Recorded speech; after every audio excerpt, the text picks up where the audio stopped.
I guess you guys know who I am by now. How are you all today? Yeah?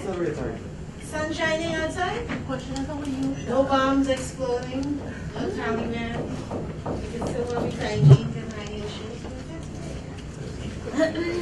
Alright, welcome once again, ladies and gentlemen of the media, to the TTPS Daily Media Briefing. At the table we have Joanne Archie, ASP, Joanne Archie, Public Information Officer, not Public Relations Officer, Public Information Officer. I am not a communication specialist. I am not the PR manager. I am the Director of Public Affairs. Okay? I keep getting all kinds of positions. Ian Allen gave me an advisor position. Anyway, so I'm going to have Captain Alexander speak first today because he's got a meeting that he needs to head out to. In fact, we're very late. So Captain Alexander will invite him to address the meeting, and then we will allow him to depart because he's got some questions.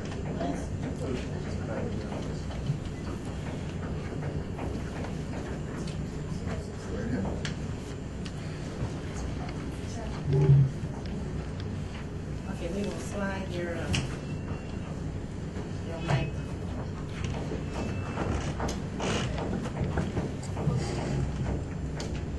That's it? Fabulous.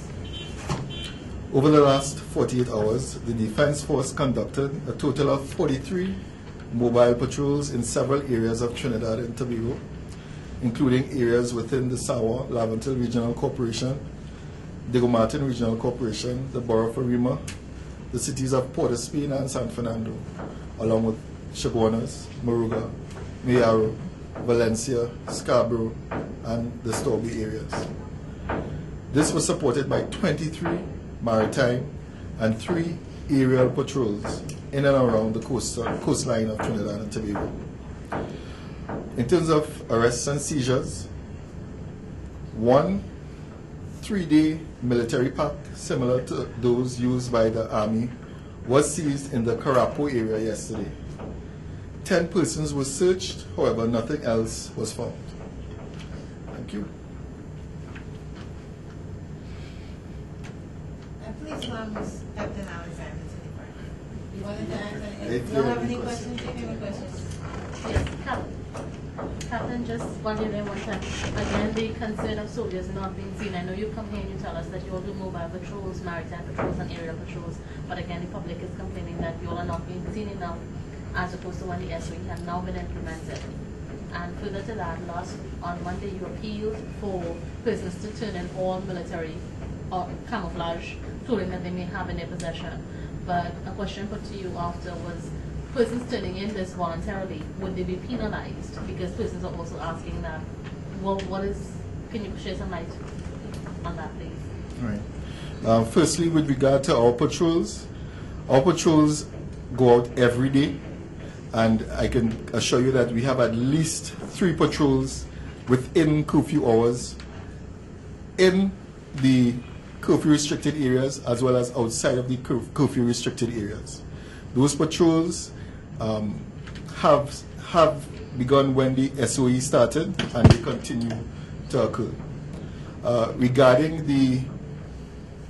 the camouflage material and the camouflage clothing, persons who are bringing them into the respective camps or bases, they will not be penalized for having them in their possession. But you will be tracing on whatever is brought to you, you will be conducting tracing, but you're guaranteeing that these people will not be penalized based on the fact that they're coming. What will be the investigation from that point on when you do recover the clothing? Well, when we get the camouflage clothing, what we would do is examine it. If there is need for further questioning of the individual who is bringing it in, then that would be done. A particular store on Frederick and Queen Street was highlighted on Monday as the selling military attire. Have the regiment gone and take a look at that store to confirm that they are selling camouflage apparel? That particular store that you're making reference to is a store that we are familiar with.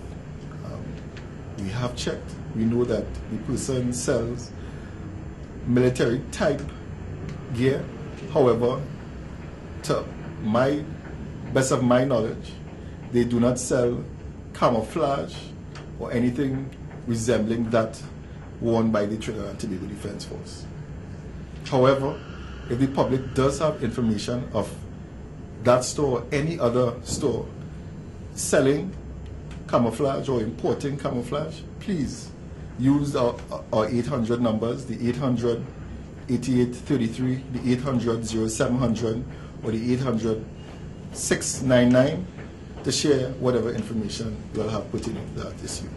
Captain, you said that the military pack, one 3D military pack was recovered. One 3D military pack was Can you recovered. just tell us what that pack consists of?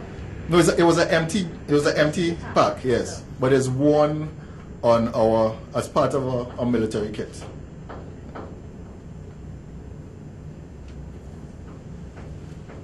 Okay, thank you, Captain Alexander.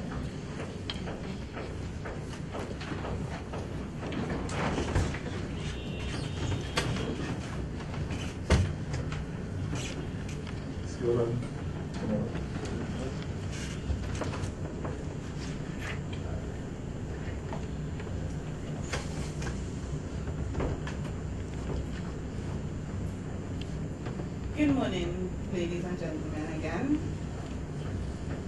We have observed a spike in persons driving under the influence of alcohol.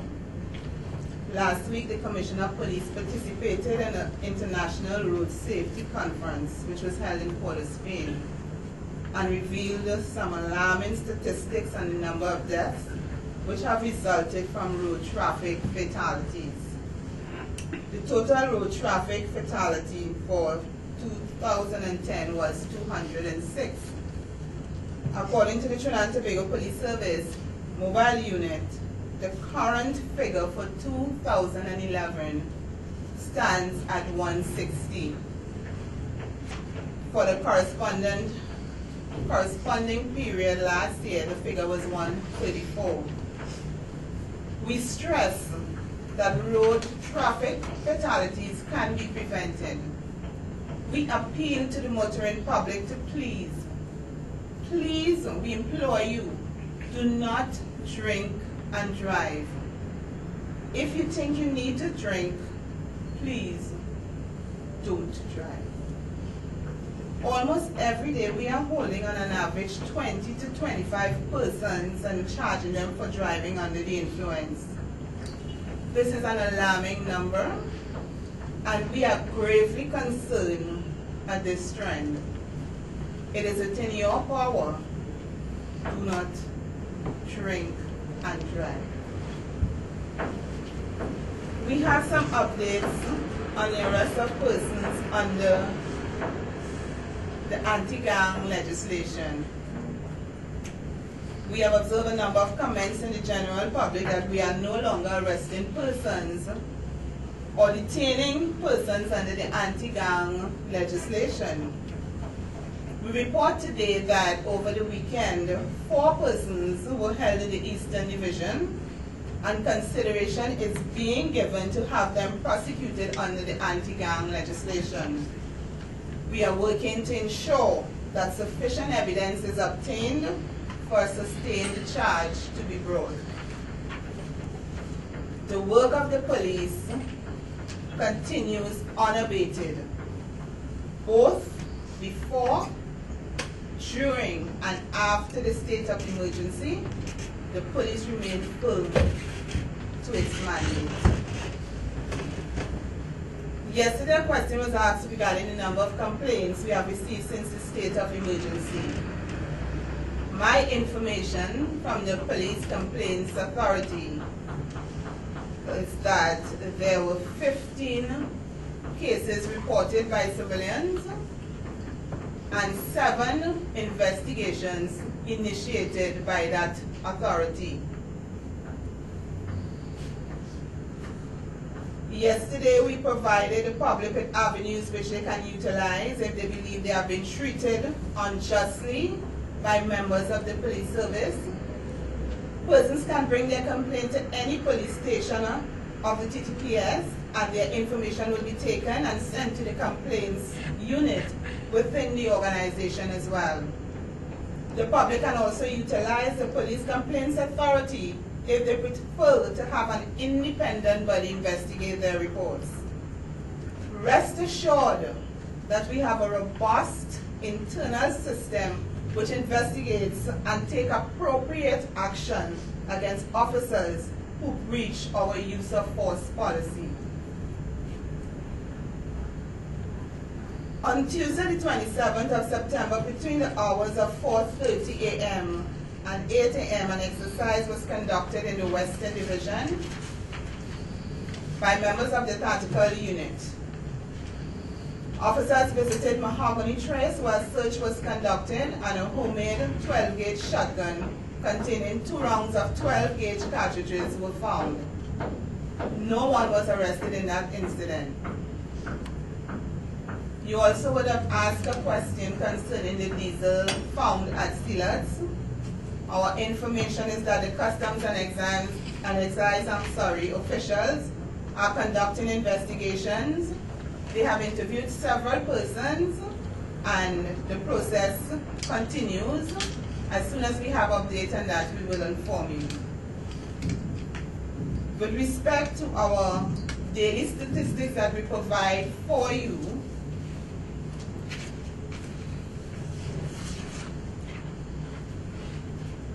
for the past 24 hours, we had a total of 54 persons arrested, none gang-related, none for homicides, breach of curfew, 3, firearm-related nil, other offenses 1, serious offenses 8, outstanding warrants 27, inquiries 6, traffic offenses 2, firearm and ammunition recovered 1 and 3 rounds of ammunition.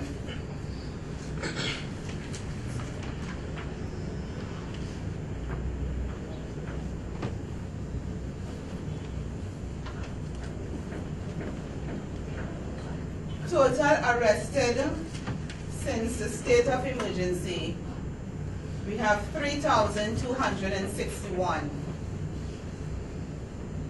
Gang-related, 449.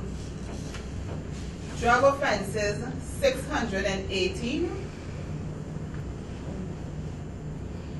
Other offenses, 131. Serious offenses, 671.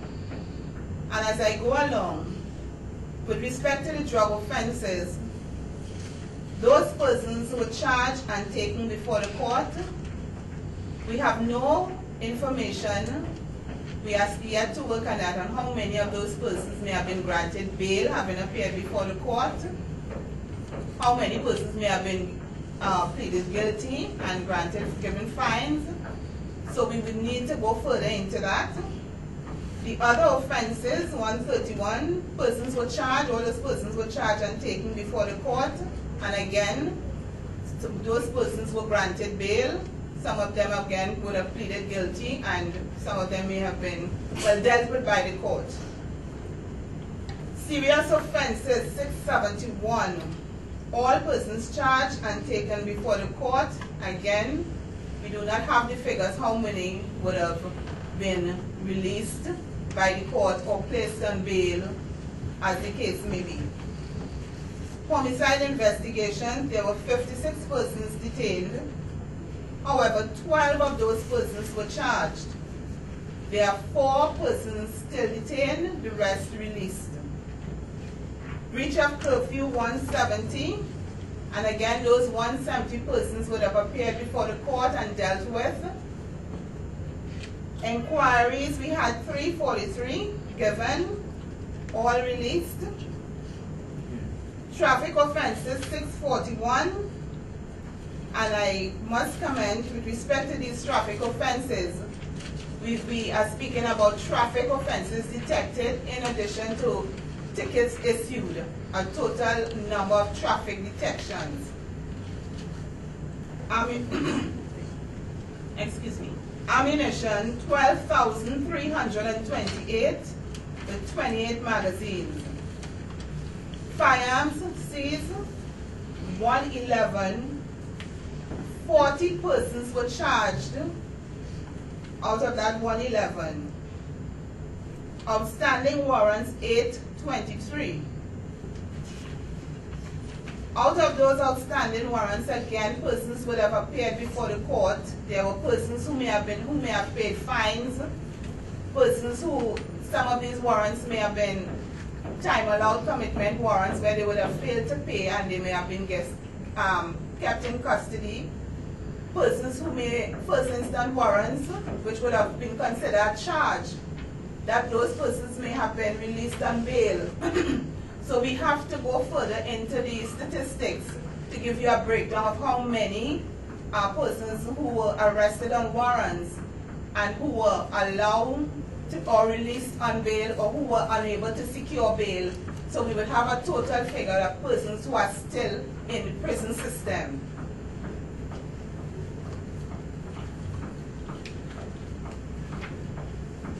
Out of the 449 persons with respect to the excuse me, out of the 449 persons with respect to arrest on gang related, 92 were charged for other offenses not gang related and they were placed before the court.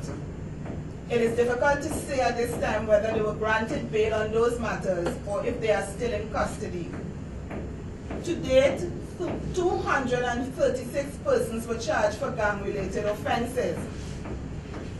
121 persons who were suspect in gang-related were released after being interviewed by police. Out of the 236 charged and taken before the court, 28 persons were discharged on the gang-related matters. However, there are 2 remain in custody on other matters. And again I said 26 persons were released and 2 remained in custody. That's just a repeat and summary of that figure.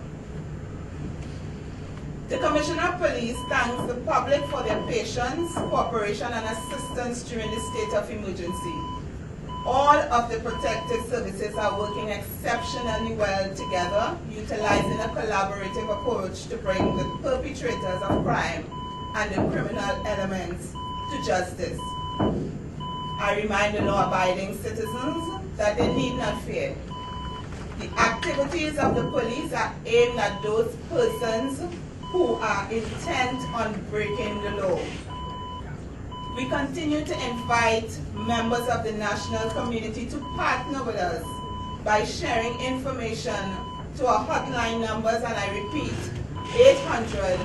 800-0699, 800-0700, 800-8833, and 555.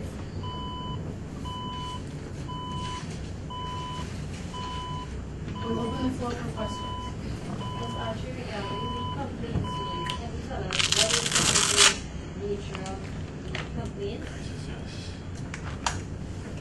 My information is that there's reports were made concerning police abuse of authority or excessive use of force.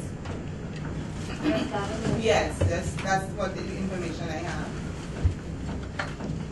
There's some mathematical clarification. You said 54 people arrested for the past 24 hours. If my math serves me correct, and I think it does, it adds up to 47. Excuse me? The 54 people arrested for the past 24 hours, 0 gang, 0 homicide, 3 breach of curfew, no gun related, one other offense, 8 serious offenses, 27 outstanding warrants, 6 on inquiries, 2 traffic matters, correct? Yes, that's right. That adds up to 47. Is the other people arrested on suspicion of being gang members and can't clarify it as yet? Or just an error? It may be a slight error, however, we will have that rectified.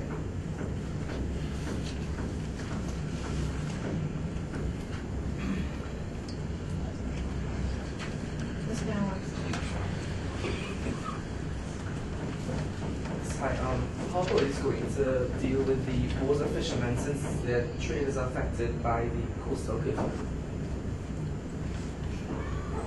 How the police? Yeah. Because Well- we get a lot of complaints from them, and what we gonna tell them?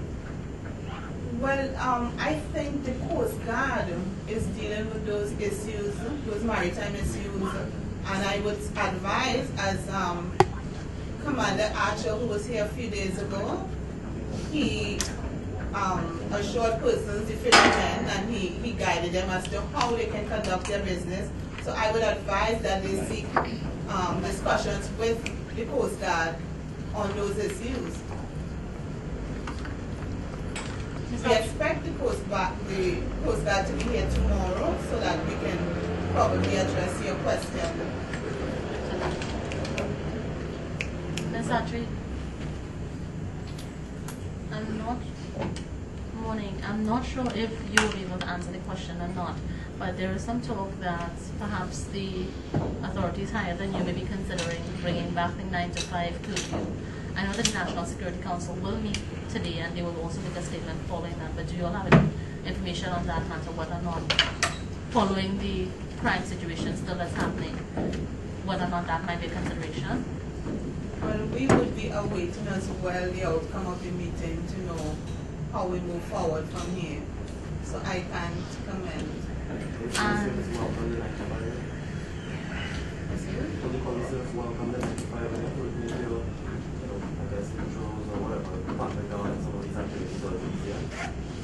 What I would say to that is the police, what we have adopted since the state of emergency and even prior is a zero tolerance on all crimes.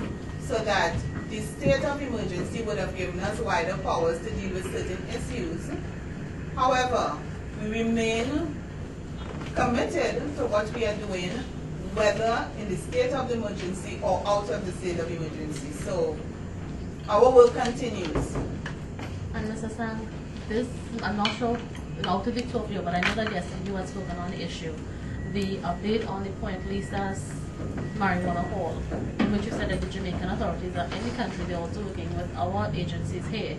And we're just asking, now you were not able to tell us yesterday in terms of the officers, when they would have arrived in the country, in terms of the numbers. Perhaps I'm not sure if you have any update on that today, in terms of when the officers might have arrived, the numbers, and any update on the investigation itself?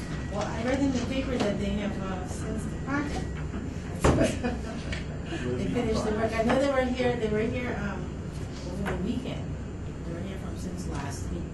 And the work has started since then. From before they even arrived, I think they were here just to conduct some further inquiries. But from you all, I understand that they departed. Is that a confirmation that they are departed? Well, I will have to check with the DCP crime and support. Yesterday you said an arrest was imminent. Do you have a specific time frame as to how soon an arrest will be made? No. What I do know for certain is that investigations are moving at the pace. So it's only a matter of time. So that's it. Thank you all for being a good news session today. There was reports of a shooting in Lamatel yesterday. The families claiming it was police murder and there was no justification for the police to fire and kill their relative. Simon, he's the one? He's the one? Yes. That was on Monday night. That was Monday. Okay, so Well, the investigations are continuing into that by a first division officer. any shooting, any shooting involving police is always investigated. Investigated by a first division officer, and those investigations are continuing. Ms. Archie, you said that 28 people were released under the anti-gang legislation. However, in today's newspapers, the count is 51. 21 and 7 and 3. My information is 28. So then we have to Mary, what you're saying, we'd have to check, but my information is 28. All right. We thank you all for their attendance this morning, and we will see you again.